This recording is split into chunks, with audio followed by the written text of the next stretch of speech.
For the next couple days, I kept waiting for the cops to break down our door and take Jeff away. I didn't want it to happen, but how could it not? He nearly killed a kid. I say nearly since Keith was still alive and just spent some time in the emergency room. He had survived Jeff's wrath. Something few could say. The cops never came, and neither did Randy's gang. It was quiet for a week after the incident. While I spent my time worried about the arrival of cops, Jeff spent his time in utter bliss. I had never seen him so happy. He'd come down for dinner, beaming and incredibly talkative. Mom and Dad figured that he had turned over a new leaf and accepted this new community. But I knew the truth. Don't get me wrong, I still loved my brother. How could I not? He had been my best friend my whole life. But I'd be lying if I said I never avoided being in a room with him alone. After the Keith incident, I couldn't look at my brother the same. And to be fair, he never quite looked the same. He was still the same old Jeff, but beneath that was something darker. Something that I had seen in his eyes that night. Something sinister. I remember walking into his room one day and catching him playing with his black butterfly knife. Keith's butterfly knife. He had kept it as if it were some kind of trophy. "I can't believe you kept that."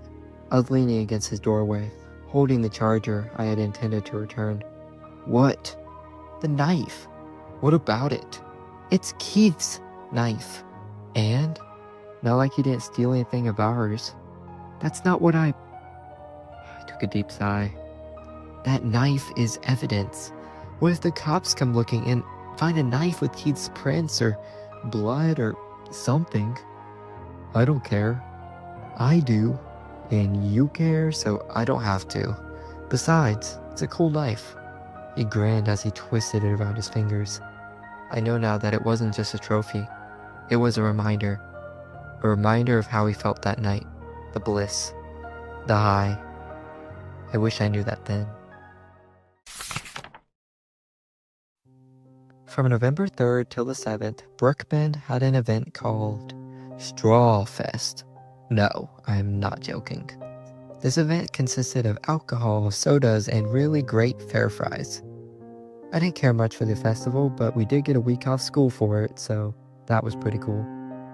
On November 5th, while our parents were busy at the fairgrounds, Jeff had invited me to go see a movie with him.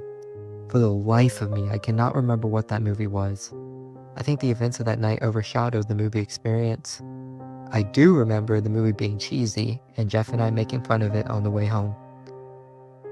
We walked everywhere now after the bike incident. Jeff was right. My dad never got him a new tire. However, it wasn't because he didn't care about Jeff. It was because he thought that if Jeff lost his bike, he would learn some valuable lesson. I don't think Jeff saw it that way though. It was late, and Jeff and I decided to head home before we missed our curfew. On our way home, however, I felt a sharp push as I fell onto the gravel and was held down by two boys I had known from school. Jeff was then punched across the face by none other than Randy. I guess he had grown some balls after the Keith incident. Jeff was knocked back and then punched again and again and again and again until he was on the ground, bleeding out of his nose. Randy then kicked and stomped him repeatedly. As he kicked, he kept yelling things like, "You fucking freak," and "This is for my brother," and other stuff along those lines. I tried to fight against my restraints, but the boys were much bigger than me and held me down. I just had to watch as my brother got the shit beat out of him. Randy eventually stopped, once Troy grabbed his shoulder, as if to say, "That's enough."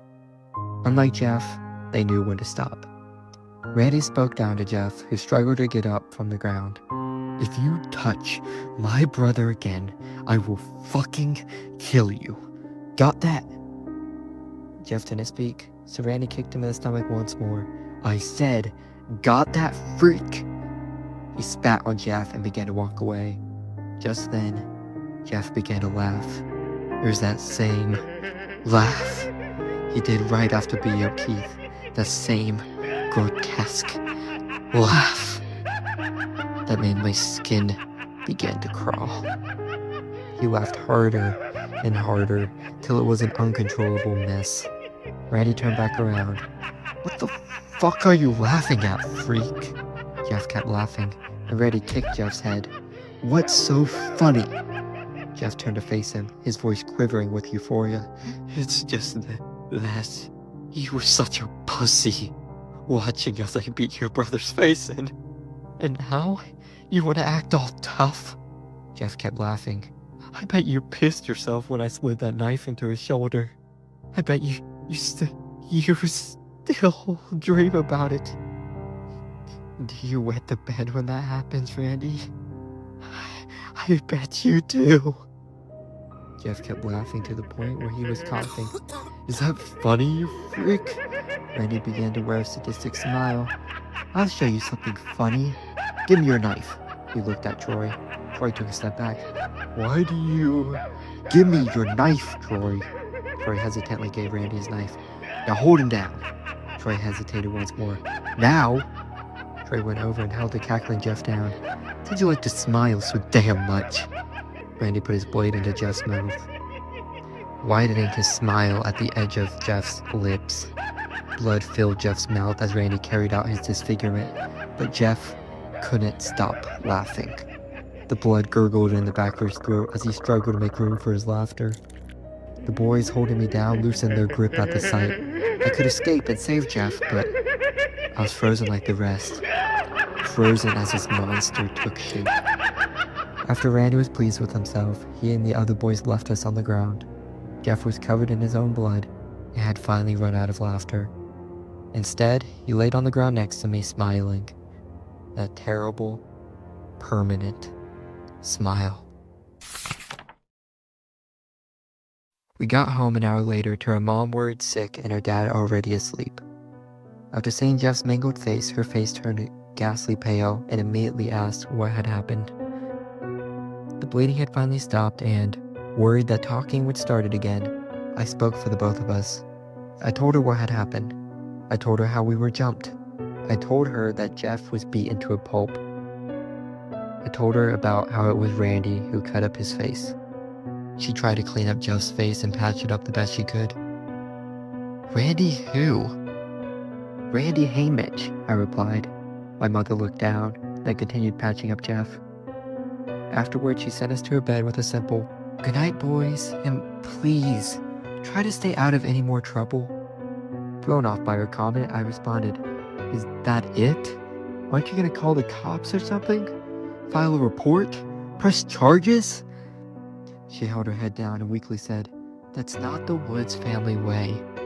Besides, I'm sure Jeff learned a valuable lesson. Right, Jeff?" Jeff quietly looked at himself in the bedroom mirror. "A lesson? Randy Hamish mangled his face. I'm not fighting tonight, Liu. Your dad and I had a rough night. We'll talk about this more in the morning." She went into her room before I had time to gather my thoughts. Suddenly, Jeff spoke. "They're never gonna do anything, Liu." His voice gave me chills.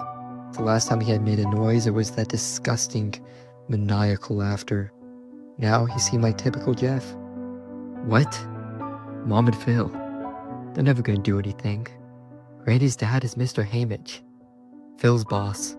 Half the town's boss." I don't know about Jeff, but I did learn a valuable lesson that night. Unlike California, in small towns, someone like Randy's dad didn't just own a successful business. He owned the town. He supplied the paychecks for most of the town, and the rest of the population benefited from the prosperity.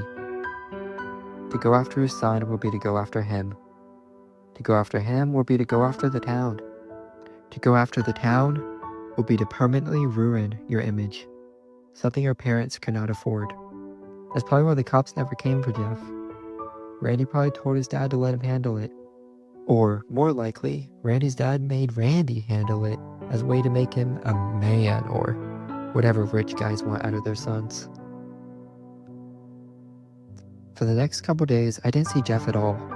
Our parents made me live with Auntie Ruth, who had gotten a hotel outside of the town to see us, in hopes that separating Jeff and I would make us less likely to get into trouble. I worried about him those days. He had just gone through something tragic and now he had to deal with it without his brother. But a part of me was also relieved. I loved Jeff, but after seeing him that night, a part of me was scared to sleep in the same household as him. Auntie Ruth was how she always was, cooking terrible food, spitting in my face when she talked, and smoking in the hotel room despite it being prohibited. She took me thrift shopping one day. Sounds fun, but I still had to pay for myself, so it was less fun. And I decided to get something for Jeff. However, the only things I could find that fit Jeff were a bunch of plain hoodies. He already had a black one, the brown one had a hole in it, and the green one smelled like armpits. White one it is. Auntie Ruth returned me home on November 11th, and I walked into my mom talking to the Hamiches and my dad making some drinks for everyone. I tried to go straight upstairs, but my mom caught me and invited me to join the conversation in the kitchen.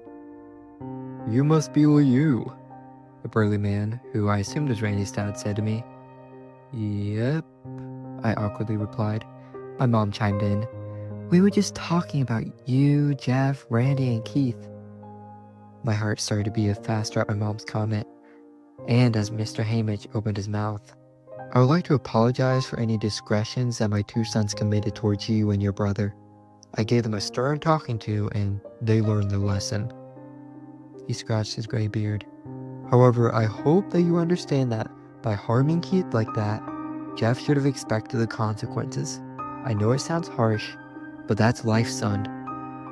I hated that he called me son.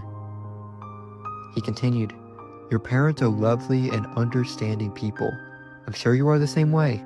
So, have we come to an understanding?" Randy and Keith weren't there, and Mrs. Hamish never said a word during this entire conversation. Wanting to escape this awkward back and forth, I simply nodded my head.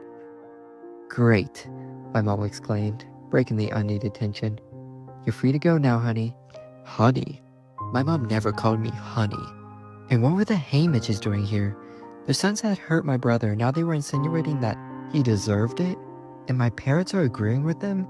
Had they talked to Jeff before I got here? What did they tell him? What did he say to them? I had all these questions I wanted to ask Jeff, but all of them left my head the second I entered his room. There was Jeff, standing in the corner of his room, looking in the mirror like he had done so many times before. What did he see? What did he think when he saw himself? "Jeff?" I interrupted his trance and he turned to face me. His expression widened. "Liu!" I never got used to the way his mouth moved now. The widened grin permanently displayed on his face. Every time he opened his mouth, a chill ran throughout my body. After exclaiming my name, he ran up and hugged me, as if he hadn't seen me in years. I wrapped my hands around him before breaking free from his tight embrace. I got you something." I reached into my bag and pulled out a white hoodie. "Just figured you needed new clothes, and Mom always said that you needed some brighter colors," I joked. Jeff let out a light chuckle and immediately put on the white hoodie over his black sleeveless shirt. It fit him like a glove. It was as if he was meant to wear it with those old black ripped jeans and Converse that he refused to take off inside the house, despite Mom's protests. "Thanks, Liu." So, how have you been?" "Shit. Been crammed in this room since you've been gone. Mom and Phil won't even let me leave the house." "That sucks, man. I guess they're trying their best to stop us from making things worse for them." I joked again, trying to lighten the mood. At the time, I believed that they didn't let Jeff leave as a punishment for his behavior. But now, I believe it was because they didn't want people seeing Jeff's new face. They didn't want people to see another imperfection in their family. And Jeff was a walking imperfection, trying their best. Jeff scoffed. "They took you away from me, Liu. I can never forgive them for that." Attempting to ignore the harsh comment, I continued, "Your face is looking better." I lied. "No, it doesn't." His response was quiet but sharp. "Yeah, sorry, man. Don't be. Randy gave me a gift." He looked back into the mirror as his grin widened. "Now I never have to stop smiling."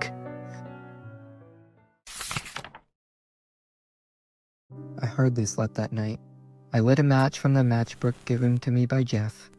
I waited for it to burn down to my fingertip, put it out, then start another one. I thought about Jeff, his carved smile, his laugh, the way he talked to Randy, the way he nearly killed Keith. I thought about my parents, how concerned they were with their American dream, how they took the side of the kid who disfigured their son, the son they tried so hard to cover up. I thought about BrookBend, this suffocating town that we were forced to move to, a town that treated my brother like dirt. I thought about it all as I lay down to sleep, forgetting to say goodnight to my parents, not knowing that I would regret that for years to come. I woke up to my door open and the smell of gasoline permeating the air. The clock on my wall read 11:12 p.m. Beneath that clock stood a figure. As my eyes adjusted to the darkness and my grogginess, I began to recognize the figure. Jeff? I rubbed my eyes, the crust falling from my eyelids. Shh. You'll wake Mom and Phil. Just go to sleep, Liu. What are you doing, Jeff? I sat up against the wall. I could now see my parents' room across the hall. I saw red liquid around the room, covering my parents' bodies. My dad's body was riddled with holes and covered in the viscous liquid. My mother's throat was slit as her hand twitched with each spew of blood. My voice was caught in my throat. This wasn't real. This had to be a nightmare. I would wake up soon. I still sometimes expect to wake up. I finally found my voice and screamed, "What the fuck did you do?" He said, "Go to sleep." He was still standing in the corner of my room, like a sleep paralysis demon. "What the fuck did you do, Jeff?" "They took me from you, Liu. They had to go." All I could do was repeat myself. "What the fuck? What the fuck?" I escaped my bed and backed up to the other side of the room.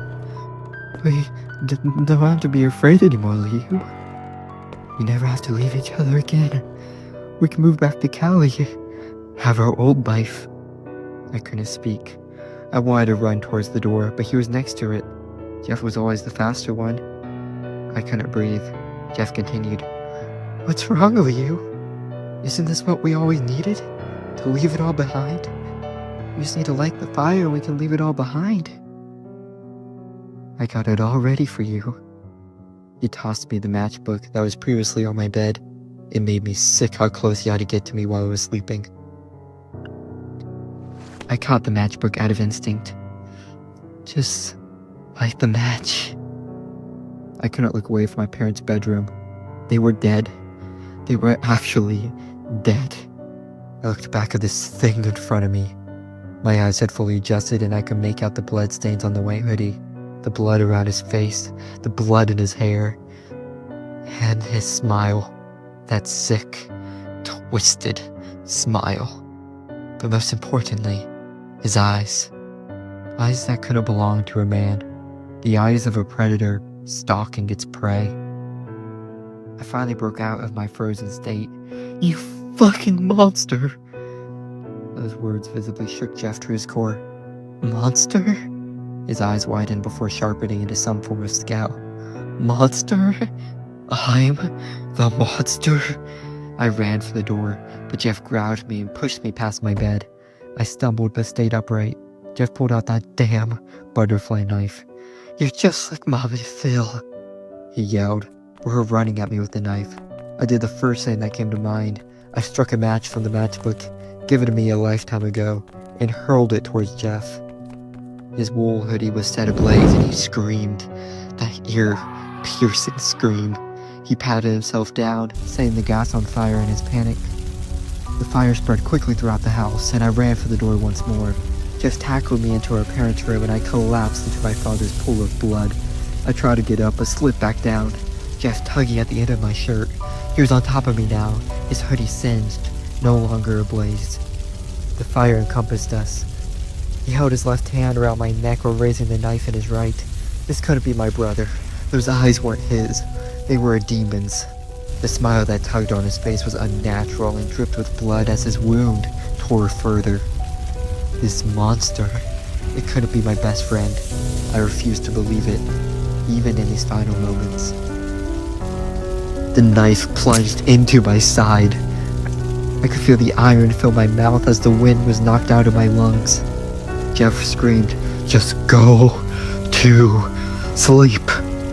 I turned my head and saw the lifeless bodies of my family. I looked up and saw Jeff. To me, he was just as dead as my parents. This was a demon who had taken my brother's body. A demon that had killed my family. A demon that I couldn't let take me. As Jeff moved his knife and prepared for another plunge, I found this invisible strength and punched him across the face. He was knocked off me, and with the adrenaline pumping through my veins, I ran past the growing fire, down the stairs, and towards the front door. I had to escape. I had to live. For my father. For my mother. For Jeff. The demon followed closely behind, laughing that terrible laugh. It followed me down the stairs, now engulfed in flames. The second I hopped off the stairs, they collapsed, taking the demon into its burning embrace, where it belonged. I ran to the front door, coughing up smoke and blood. My adrenaline faded and my side began to ache. Blood soaked through my shirt and I was losing it fast. Too fast. I collapsed into the moist grass as my vision began to fade. I heard sirens in the distance and thought, this is it. The demon was back in hell. Maybe, on the other side, I would see my brother again. I remember waking up in a hospital outside of town. My Auntie Ruth was the only person to visit me. She was the last of my family, and once I was approved to leave, I lived with her in California till I was 18. It wasn't until after I left the hospital that I learned that Jeff's body was never found. I saw him engulfed in the flames. No man could survive that. But the thing I saw that night wasn't a man. Still, I clung to the thought that he had died. Maybe he was so burnt that there wasn't a body left to find. Maybe he ran away, but succumbed to his wounds elsewhere. I clinged to those thoughts. That was before the killing started. December 1st, 2008. Randy and Keith Hamage were found murdered in their home. The window lock was broken while their parents were out with their friends. Randy was stabbed 27 times in the chest and once between his eyes. Keith was gutted and his eyes were gouged out. December 15th, 2008. Troy Polmike was murdered along with his parents and 2 younger sisters. Troy was stabbed in the gut 12 times and his throat was slit. His sisters were both found with their hands broken and stabbed in the chest twice. Their parents had their throats slit and tongues cut off, the latter assumed to be post-mortem. It was clear that he had started to have more fun with it. December 25th, 2008. Randy's father, Jonathan Hamage's head was found in a gift addressed to his wife. She opened it thinking it was a gift from her husband. This was also when a picture was caught on the Hamage family's security system. That God-forsaken photo. It was Jeff. He was alive. It was confirmed now. He stared into the camera tauntingly. I think it was meant for me. He wanted me to know that he was still out there. He wanted me to know that he lived outside my nightmares. January 30th, 2009. After claiming full ownership of her husband's company, Elizabeth Hamage was found gutted and hanged on her front porch. February 14th, 2009. The Richardson family fire. After stopping the fire, the body of Bruce Richardson was found dead, tied to a chair, and missing his left ring finger. His daughter, Jane Richardson, is missing and presumed dead. April 17th, 2009. No one was killed, however, the BrookBend drug mart was robbed. Missing inventory included a needle, sedatives, and 3 first aid kits. Jeff was seen on the cameras. April 18th, 2009. Sheriff Bradley Jones and his wife, Melissa Jones, were found dead. Melissa's throat was simply slit, however Bradley was found with his lips and eyelids sewn shut and his ears cut off. This was believed to be done while he was still alive, but heavily sedated. He was stabbed twice in the side and 3 times in the chest, killing him. This was initially believed to be Jeff's last killing. September 3rd, 2010. The killings start again with the death of Jeremiah Tolsing and his son Evan. Jeremiah was an English teacher at BrookBend High School. He was stabbed in the head, through his left ear, with his son found tied down in front of his father and stabbed in the face 5 times. November 8th, 2010. Eric and Bethany Prescott were found by police after Bethany had called the cops about a home invasion.